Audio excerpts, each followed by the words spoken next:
오늘은 3.1절 100주년 기념주일로 우리가 예배하고 있습니다. 지난 3월 1일은 3.1운동 100주년 기념일이었는데요. 3.1운동 혹은 3.1 만세운동, 이것은 우리가 일제강점기에 조선인들이 일제 지배한 거에서 1919년 3월 1일에 한일 병합조약의 무효를 선언하고 또 한국의 독립을 선언하고 비폭력 만세운동을 전국적으로 일으켰던 사건이죠. 그것이 기민년에 일어났다고 해서 기미독립운동이라고도 부릅니다.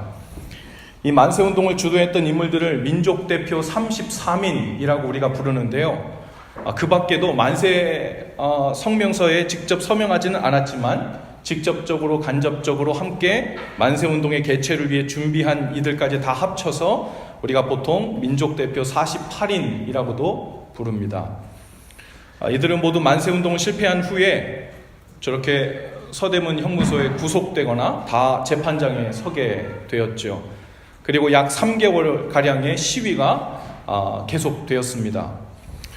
그 시위 동안에 조선총독부는 강경하게 그것을 진압하느라고 아까 말한 대로 땀도 흘리고 피도 흘리고 목숨도 바치고 하는 일들이 발생했습니다.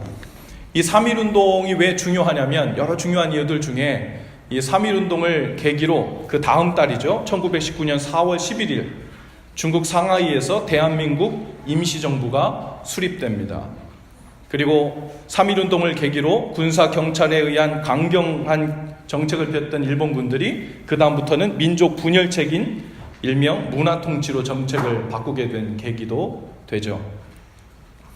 감리교신학대학교에서 공부할 때 은사 선생님이었던 이덕주 교수님이라는 분이 계세요.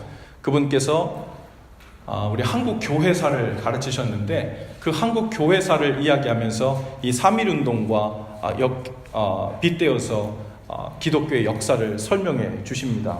기독교가 우리나라에 들어온 지 약 30년이 딱 되었을 때 3.1운동이 일어납니다. 이게 참 우연치고 이럴 수가 있나 싶을 정도로 공교롭게도 일본이 우리를 침략하고 지배하던 그 역사와 기독교가 한국에 들어와서 정착하게 된 그 역사가 아주 비슷하게 진행되고 있다는 거예요. 3.1운동 당시에 기독교인들의 수는 비록 전체 인구의 1.5% 정도밖에 되지 않았답니다.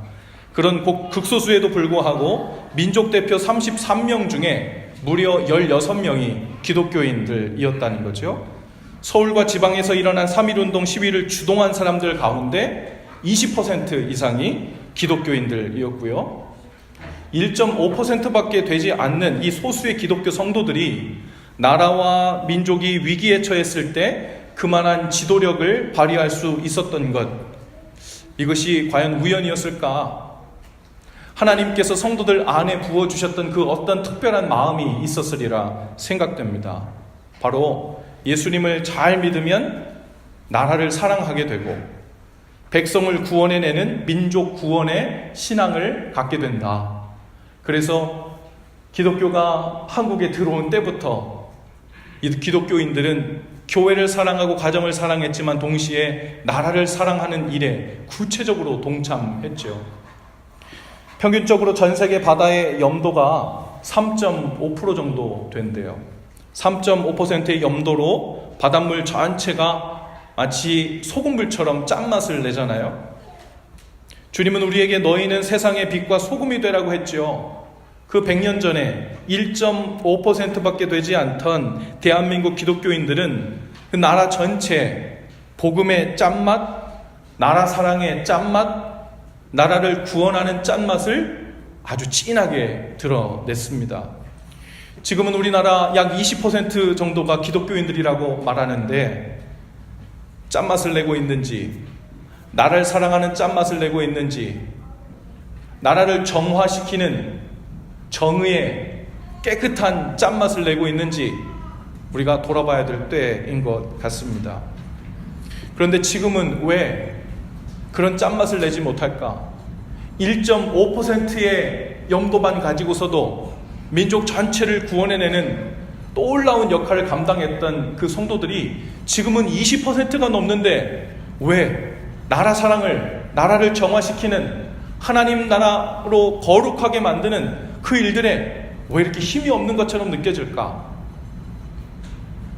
오늘 우리가 읽은 본문 말씀에 보니까 그것이 바로 하나님의 은혜를 헛되이 받는 일과 연관되어 있는 것 같습니다.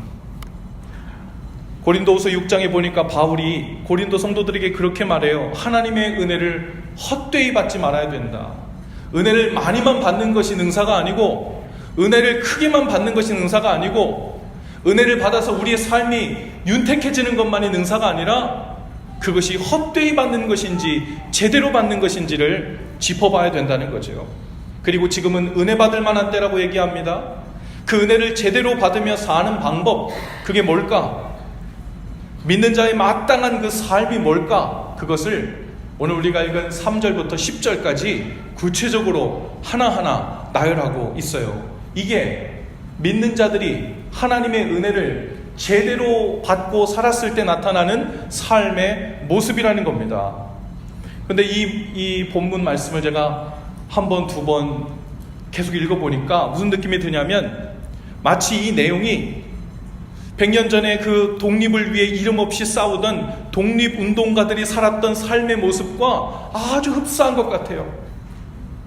그들은 자기 생명과도 자기 자신과도 바꿀 수 없는 가장 큰 가치, 바로 이 나라를 구원해내는, 민족을 살려내는 그 가치, 그것을 온전히 붙들고 있었어요. 재산도 팔고요, 자기가 억울하게 누명도 쓰고요, 나쁜 사람으로 사기꾼으로 오해도 받고요, 그 많은 일을 감당하면서도 그 모든 것을 다 내려놓고서 독립운동가의 길을 선택했던 그 이유, 우리가 예수 그리스도를 통한 하나님 나라를 회복하는 일을 우리 삶의 가장 소중하고 가장 값진 일로 마음에 고백하면서 우리가 믿는 자로서 살아가는 신앙인의 모습과 아주 흡사한 것 같아요. 그런 의미에서 우리가 다시 한번 고린도후서 6장 3절부터 10절까지의 말씀을 우리 다같이 저와 여러분이 한 목소리로 독립운동가의 삶도 이랬겠구나, 그 심정이 이랬겠구나, 믿는 자들이 또한 이렇게 살라고 말씀하시는구나, 그 고백으로 저와 함께 다시 한번 읽어보겠습니다. 3절부터 10절까지 시작. 우리가 이 직분이 비방을 받지 않게 하려고 무엇에든지 아무에게도 거리끼지 않게 하고 오직 모든 일에 하나님의 일꾼으로 자천하여 많이 견디는 것과 환난과 궁핍과 고난과 매맞음과 갇힘과 난동과 수고로움과 자지 못함과 먹지 못함 가운데서도 깨끗함과 지식과 오래 참음과 자비함과 성령의 감화와 거짓이 없는 사랑과 진리의 말씀과 하나님의 능력으로 의의 무기를 좌우해 가지고 영광과 욕됨으로 그러했으며 악한 이름과 아름다운 이름으로 그러했느니라. 우리는 속이는 자 같으나 참되고 무명한 자 같으나 유명한 자요 죽은 자 같으나 보라 우리가 살아있고 징계를 받은 자 같으나 죽임을 당하지 아니하고 근심하는 자 같으나 항상 기뻐하고 가난한 자 같으나 많은 사람을 부유하게 하고 아무것도 없는 자 같으나 모든 것을 가진 자로다. 아멘. 우리는 하나님 나라 독립운동가들입니다. 할렐루야. 믿으십니까? 하나님 나라는 이미 왔지만 아직 오지 않은 나라예요. 이 땅에 아직도 많은 사람들이 죄와 사망의 권세에 침략받아서 그 식민 통치 가운데 살고 있습니다. 주님은 우리에게 하나님 나라의 주권이 회복되었음을 이미 선포하셨고 알려주셨어요. 이제 이 땅의 나라를 죄의 권세로부터 독립시켜 하나님 나라의 그 뜻이 이루어질 수 있도록, 하늘의 뜻이 이 땅에서도 이루어지도록 이 땅을 하나님 손으로 하나님 나라로 독립시키는 일에 우리를 불러주신 줄로 믿습니다. 일제 식민으로부터 독립을 위해 도우며 싸웠던 많은 사람들이 있었죠. 그 중에 아까 우리가 영상 보았듯이 그 감옥에 갇혔던 7명 중에 맨 마지막에 누가 나왔어요? 우리가 이름에 익숙한 유관순. 이 유관순 이분에 대한 정보를 좀 이렇게 찾아보니까요, 일찍이 할아버지 때부터 개신교 신앙을 받아들여서 신앙을 갖기 시작했고, 청소년 때 저희 교회, 우리 교단이 속한 바로 연합감리교회 아펜젤러 선교사님이 한국에 가서 세운 그 학교가 이화학당입니다. 그곳에 학생으로 들어가 감리교인이 된 거죠.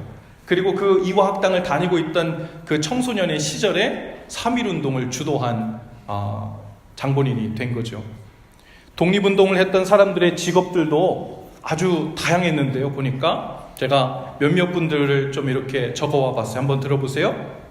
정치가 김구, 교육과 안창호, 외교관 헤이크 특사, 기자 엘버트 테일러, 역사가 신채호, 국어학자 주시경, 아동문학가 방정환, 시인 이육사 윤동주, 의사 이태준, 당시 청소년이었던 유관순, 교육가 김교신, 군인 김좌진 안중근, 비행사 권기옥, 청년 이봉창, 사업가 김익주, 각자 맡은 자리에서 나라의 독립을 위해 이름 없이 힘썼던 이분들 덕분에 나라의 독립이 현실이 되었죠. 주님은 하나님 나라 독립을 위해서도 우리를 각자 위치에 다 맡겨 주셨습니다. 모두가 군인이 되지 않아도 되고 모두가 정치가나 외교관이 되지 않아도 됩니다. 청소년이든 청년이든 노인이든 사업가든 학생이든 그 자리에서 하나님 나라 독립을 위해서 하나님께서 우리를 하나님 나라 독립군으로 우리를 부르셨구나, 그 마음으로 사는 일, 그것이 아주 중요합니다. 그 모든 여정에 주님께서 함께 하시겠다고 하죠. 이 독립군들이 함께 모이면 이런 특징이 있었을 것 같아요. 사람들은 다 몰라주고 숨어당기고 잡히면 언제 죽을지 모르는 그 위험을 감수하면서도 독립군끼리 서로 알아보죠. 그리고 동지라 부르고 지나가면서 손을 한번 악수를 꽉 쥐고 가고 눈시울을 한번 붉어주고, 그들에게는 이 땅에 그 무엇을 소유하는 일들보다도 목숨과도 바꿀 수 있는 아주 소중한 가치를 지닌 사람들이었어요. 여러분이 하나님 나라 독립군으로 불림받은 우리도 마땅히 그러하지 않겠습니까? 생명을 살리는 일에 온 세상을 구원하는 이 일을 위해서 하나님께서 우리를 하나님 나라 독립군으로 부르셨어요. 성도라는 이름만으로 예수 그리스도 안에 형제 되었다는, 자매 되었다는 그것으로 서로 손을 꼭 잡고 말을 하지 않아도 무슨 이야기인지를 알고 같이 가슴 아파할 줄 알고 같이 희생할 줄 알고 오해를 받고 많은 사람들에게 핍박을 받아도 기뻐하며 하나님 나라를 꿈꿀 수 있는 사람들, 초대교회 성도들이 그러했습니다. 오늘 우리에게 단지 3.1운동 100주년 기념 주일이 되어서가 아니라 하나님께서 우리를 부르신 자리가 어디인지를 기억하고 그것을 위해서 우리의 삶이 완전히 뒤집어진, 성경대로 하면 거듭난 사람들은 이제 사는 이유가 달라진 사람들이죠.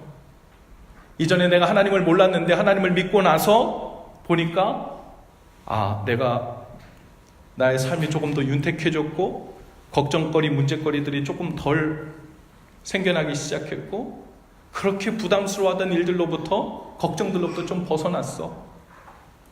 생활의 염려가 나에게 그렇게 많아지지 않게 되었어. 물론 감사한 일이죠. 하나님의 은혜의 한 부분이기도 합니다. 하지만 그것이 중심에 있다고 생각되면 오늘 바울의 말처럼 하나님의 은혜를 헛되이 받고 사는 거예요. 그러면 우리의 신앙생활이 따분해집니다. 우리의 신앙생활의 중심이 어디인지 알지 못하기 때문에 내가 이렇게 열심히 신앙생활을 할 이유가 있나? 왜요? 그 중심 이유를 모르고 살기 때문에 그래요. 우리는 사는 이유가 바뀌어진 사람들이에요. 하나님 나라 독립을 위해 생명을 구원하려고 우리를 부르신 그 삶의 자리에서, 우리를 어디로 부르셨든 그 자리에서 독립군처럼 사는 거예요. 그래서 우리를 군사라 부르셨어요. 성령의 검으로 무장하라고 그랬고요. 믿음의 방패를 들라 그랬습니다. 오늘 그 일을 위해 부르신 그 자리에서 하나님께 그리고 하나님 나라 그 뜻이 이루어지는 일에 충성되게 응답하는 저와 여러분들 다 되실 수 있기를 주님의 이름으로 축복합니다. 우리 있는 자리에서 우리 헌신 기도를 다 같이 함께 하겠습니다. 함께 기도하지요. 주님, 저희가 죄와 사망의 권세로부터 독립하여 하나님 나라를 위한 독립군으로 부름받았음을 믿습니다. 이 거룩하고 영광스러운 일을 위해 살면서 참된 부요함으로 살게 하소서. 대한민국과 미국을 사랑하는 마음으로 기도하오니 주님의 참된 부흥이 있게 하시고 주님의 선하신 뜻대로 쓰임받는 나라들 되게 하소서. 예수님 이름으로 기도합니다. 아멘.